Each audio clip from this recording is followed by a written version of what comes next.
નમસ્કાર મિત્રો, મૈત્રક અને અનુમૈત્રક કાળ દરમિયાન ગુજરાતની અંદર ઘણા બધા વંશો જોવા મળતા. એમાંનો એક વંશ એટલે પરમાર વંશ. તો આજના વિડીયોમાં વાત કરવી છે આ પરમાર વંશની.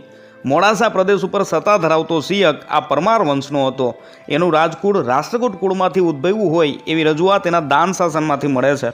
પૌરાણિક માન્યતા પ્રમાણે પરમાર વંશનો મૂળ પુરુષ આબુ પર્વતના વશિષ્ઠ ઋષિના યજ્ઞકુંડના અગ્નિમાંથી ઉત્પન્ન થયો હોવાનું માનવામાં આવે છે.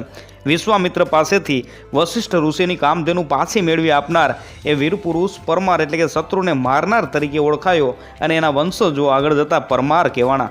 પરમાર વંશની રાજસત્તા 9મી સદીના આરંભમાં માળવાના ધારાનગરીની અંદર સ્થપાઈ. આ વંશનો પહેલો રાજા ઉપેન્દ્ર ઉર્ફે કૃષ્ણરાજ હતો, જે લગભગ રાષ્ટ્રકૂટ રાજા ગોવિંદરાજ ત્રીજાનો સામંત હતો. ઉપેન્દ્રને 2 પુત્ર હતા, વેરસિંહ પહેલો અને ડંબરસિંહ. વેરસિંહને ધારાનગરીની ગાદી મળી, જ્યારે ડંબરસિંહે વાગડ એટલે કે વાંસવાડા અને ડુંગરપુરની અંદર પોતાની અલગ શાખા સ્થાપી.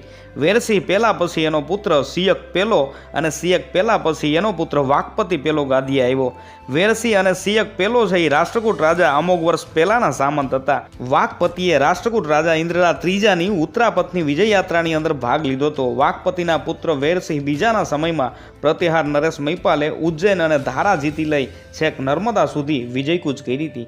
રાષ્ટ્રકૂટ રાજા કૃષ્ણરાજ ત્રીજાની મદદથી વેરસિંહે થોડા સમયની અંદર માળવાનું રાજ્ય છે એ પાછું મેળવ્યું હતું. વેરસિંહ બીજા પછી એનો પુત્ર સિયક બીજો ગાદીએ આવ્યો. ઈસવીસન 949ની અંદર એણે આનંદપુર એટલે કે વડનગરના 2 નાગર બ્રાહ્મણોને મોડવાસક એટલે કે મોડાસા વિષયના 2 ગામ છે એ દાનમાં આપ્યા. એમાં સિયક છે એ અકાલ વર્ષ કૃષ્ણરાજ ત્રીજાના આધિપત્યનો નિર્દેશ કરે છે. આ દાન શાસન પરથી જાણવા મળે છે કે મોડાસાની આસપાસનો પ્રદેશ ત્યારે પરમાર વંશની સત્તા નીચે હતો અને એ પરમાર વંશ ઉપર દક્ષિણના રાષ્ટ્રકૂટ વંશનું આધિપત્ય પ્રવર્તતું હતું. ત્યાર પછી મૂળરાજ સોલંકીના સમયમાં પણ મોડાસા ઉપર આ પરમાર વંશની સત્તા પ્રવર્તી હતી એવો ઉલ્લેખ આપણને મળે છે. તો આવા જ ઐતિહાસિક વિડીયો જોવા માટે અમારી ચેનલને સબસ્ક્રાઈબ કરો, લાઇક કરો અને તમારા મિત્રો સુધી શેર કરો. Thank you.